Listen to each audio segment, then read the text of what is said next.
우리 인생에 있어서 우리 인생에서 어떻게 잘 살 수 있느냐의 문제는 나의 어떤 탁월함, 또 내가 얼마나 노력하느냐, 이런 것에 달려 있지 않습니다. 중요한 건 예수님이 어떤 분인지 아느냐, 또 예수님과 얼마나 친밀하게 교제하며 지내느냐, 거기에 달려 있습니다. 예수님이 어떤 분이신지 알 때 우리의 삶은 완전히 변화될 수 있다는 거죠. 보통 우리가 많이 보는 드라마들에서 중요한 요소 중에 하나가 이 출생의 비밀입니다. 이 아버지 없이 어머니와만 이렇게 경제적으로 쪼달리면서 힘들게 살아가는 주인공이 있습니다. 근데 이게 아무리 힘들어도 또 드라마 주인공들은 되게 밝고 건강하게 살지 않습니까? 그렇게 살아가는데 그렇게 살면서 힘든 일들을 여러 가지를 막 겪고 이렇게 스토리가 막 진행이 됩니다. 그렇게 하다가 나중에 알고 봤더니 이 주인공이 대기업 회장님의 아들임이 밝혀집니다. 그러면 어떻게 됩니까? 이때부터 이 주인공의 삶이 완전히 바뀌어지지 않습니까? 자기를 무시하고 괴롭히던 그런 악역들도 주인공 앞에 이제 무릎을 꿇게 되는 거죠. 이때 이 주인공에게 필요한 게 무엇입니까? 어려운 형편을 극복하기 위해서 또 더 열심히 노력을 하고 또 탁월한 능력을 갖추고자 발버둥을 치는 것이 필요합니까? 그렇지 않죠. 자기 아버지가 어떤 분인지 알고 또 아버지랑 얼마나 가깝게 관계를 맺느냐, 그것만 잘하면 삶은 완전히 역전할 수 있게 됩니다. 마찬가지인 거죠. 예수 그리스도는 온 우주 만물을 지으신 분이십니다. 그리고 지금도 이 온 우주 만물을 통치하시는 분이십니다. 죽음을 이기고 부활하신 분이십니다.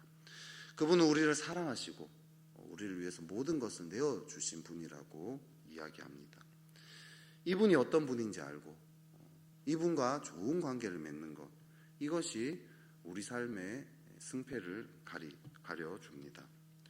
지금 내가 어느 정도의 능력을 가지고 있는가, 재력을 가지고 있느냐, 또 얼마나 건강하냐, 이건 별로 중요한 게 아닙니다. 또 앞으로 내가 어떻게 그런 걸 가질 수 있느냐도 중요한 게 아닙니다. 예수님이 가진 것에 비하면 내가 가지고 있는 것은 아무것도 아니기 때문입니다. 우리는 우리 인생을 어떻게 살아야 할지 지혜가 없습니다. 하지만 예수님은 모든 것을 다 알고 계시죠. 우리 인생이 정말 결국 중요한 건 모든 지혜와 능력을 가지고 있는 예수님과 어떤 관계를 맺느냐입니다. 그런 의미에서 오늘 본문에서 우리는 좀 답답하게 보이는 두 제자를 만나게 됩니다. 예수님은 이 제자들한테 몇 번이나 설명을 했습니다. 십자가 달리기 전에 내가 고난을 받을 거고 또 이후에 부활하게 될 거다. 그럼 몇 번이나 얘기를 했죠. 안 한 게 아닙니다. 그럼에도 불구하고 이 제자들은 그걸 알아듣지 못합니다. 듣고 알기만 했더라도 사실 이들의 삶은 많이 바뀌었을 텐데 이들은 그걸 깨닫지 못합니다. 그래서 결국 시리에 빠지고요, 낙심하고 지금 주저앉아 있습니다. 이걸 알아들었더라면 이들의 삶은 오히려 소망과 기쁨으로 현재 충만했을 것입니다. 그런데 왜 이들은 알지 못했을까요? 그 이유가 있습니다. 우리 21절 우리 같이 한번 읽어보겠습니다. 시작. 우리는 이 사람이 이스라엘을 속량할 자라고 바랐노라.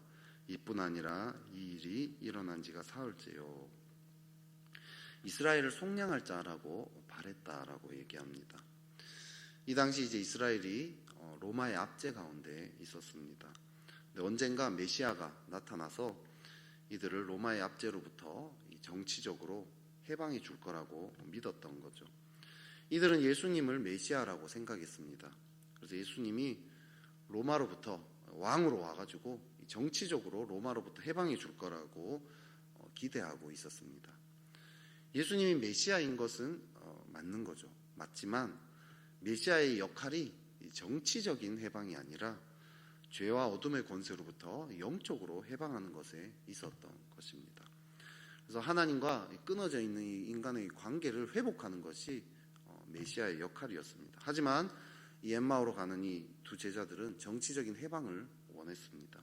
그걸 간절히 원했고요. 거기에 자신의 모든 마음을 다 두었던 거죠. 거기에 마음을 다 빼앗겼더니 예수님이 아무리 말씀을 해도 못 알아들었습니다. 깨닫지 못합니다. 우리도 그런 거 있지 않습니까? 누가 어디에 마음 한번 딱 빼앗기면 옆에서 그걸 뭐 말리고 왜 그렇게 하면 안 돼? 아무리 이야기해도 못 알아듣는 거 있지 않습니까? 지금 이 제자들도 마찬가지죠. 그렇기 때문에 예수님이 아무리 고난에 대해서, 부활에 대해서 아무리 그 전에 몇 번이나 이야기를 해도 못 알아듣습니다. 심지어 예수님이 그 전에 말씀하신 대로 십자가에서 죽임을 당했습니다. 또 실제로 부활까지 하셨습니다. 여인들이요, 부활의 소식을 이 제자들에게 전했습니다. 무덤에 갔는데 무덤이 비어 있어서, 또 심지어 천사들이 예수님이 부활하셨다고 우리에게 전달해 주셨어, 직접 말해 줬어, 그런 간증까지 듣고도 이 제자들은 그 이야기를 자기와 아무 상관없는 이야기처럼 들었습니다. 아무리 말씀을 많이 들어도 이 마음이 다른 곳에 있으니까 아무 소용이 없는 거죠. 아무리 좋은 간증을 들어도 반응을 할 수가 없었습니다. 나와는 상관없는 이야기처럼 들렸던 거죠. 그래서 결국 어떻게 됩니까? 이 제자들은 예수님이 부활하셨는데도 실족하게 됩니다. 실망 가운데 빠집니다. 그래서 예루살렘을 결국 떠나가기로 결심합니다. 이들은 예수님이 부활하셨는데도 슬픈 빛을 띠고 있습니다. 낙심하고 시리에 빠지고요. 심지어 그 정도가 아니라 더 심각해지죠. 어떻게 됩니까?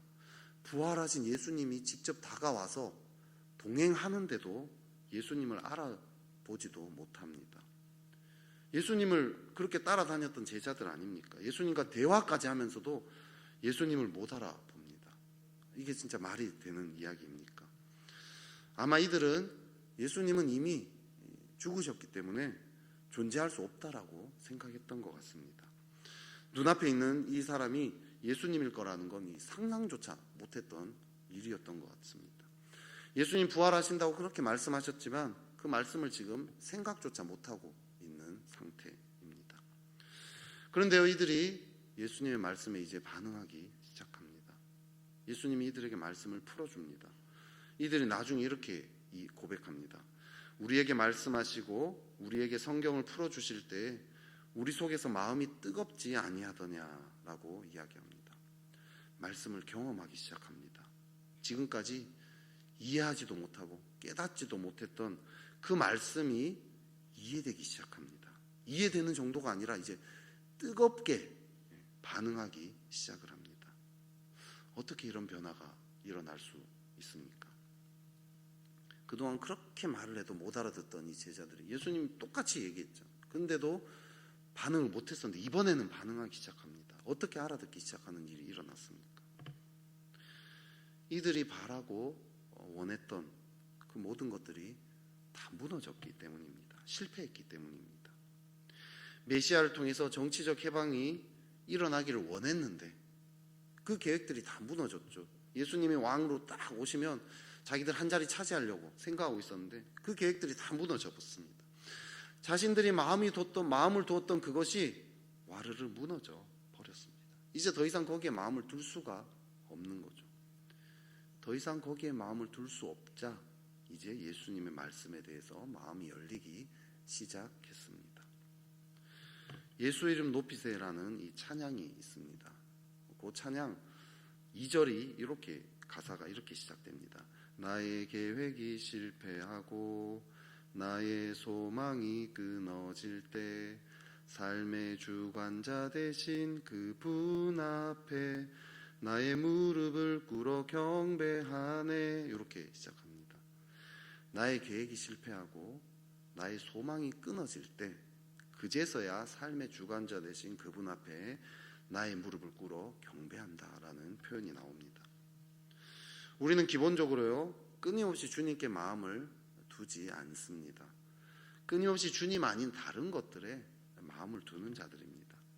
말로는 주님께 내 마음을 다 드립니다. 주님만 경배합니다. 이렇게 이야기하지만 실제로는 자꾸 다른 것들에 마음을 두고 살아갑니다. 그런데 그게 무너지고 그게 실패할 때 우리는 더 이상 마음을 둘 곳이 없어지죠. 그제서야 주님께 나아가게 됩니다.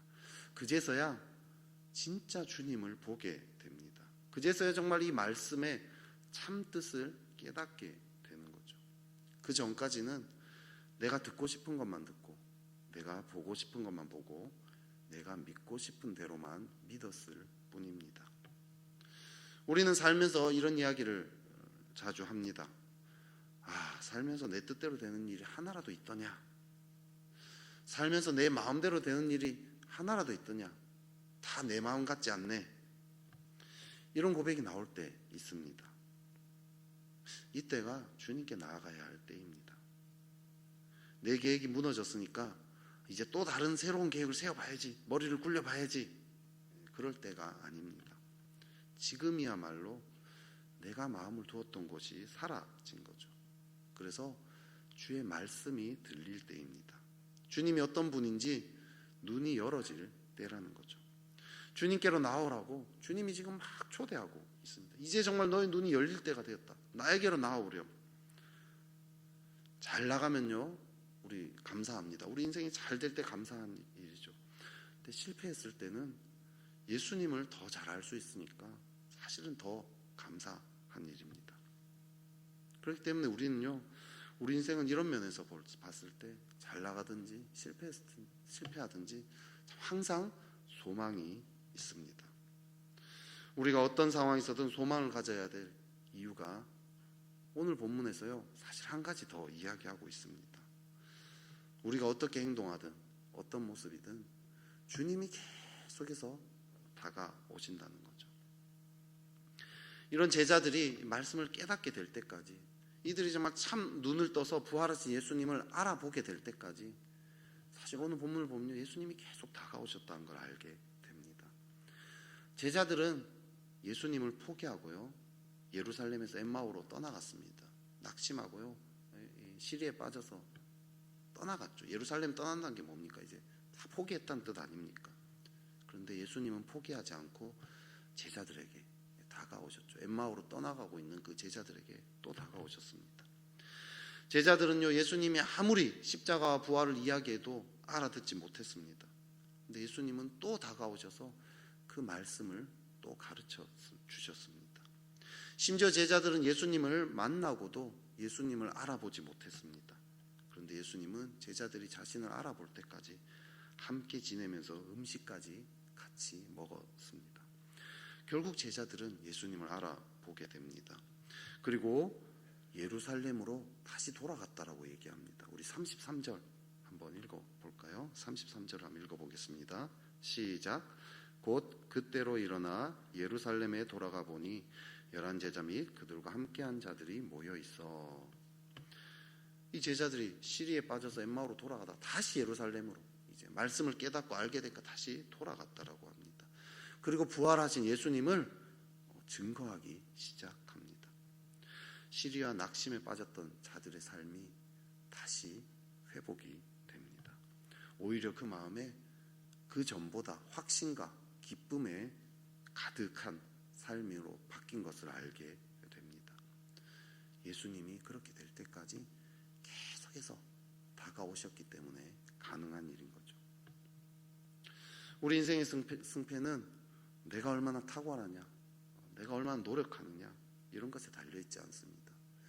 예수님이 어떤 분인지 알고 그분과 얼마나 친밀한 관계를 맺으며 살아가느냐, 그분의 그 지혜가 나의 것이 되면 우리 인생은 승리할 수 있다는 거죠. 근데 문제는 우리가 마음을 자꾸 다른 것에 둔다는 것에 있습니다. 하지만 나의 계획이 실패하고 나의 소망이 끊어질 때, 그때 우리의 눈은 떠지게 됩니다. 그렇기 때문에 실패나 무너짐은 낙심할 증거가 아닙니다. 오히려 말씀이 깨달아지고 주님을 알아가게 될 그럴 기회라는 거죠. 그렇게 될 때까지 우리 주님은 계속해서 우리에게 다가올 것입니다. 절대로 포기하지 않습니다. 우리의 모습이었다, 우리의 마음이었다 하든 끝까지 우리에게 다가와서 말씀하시고 가르쳐 주실 것입니다. 그렇게 늘 부활하신 그 주님의 소망을 가지고 잘 나가든 실패하든 항상 소망을 가지고 살아가는 그런 저와 여러분 되시기를 축복합니다.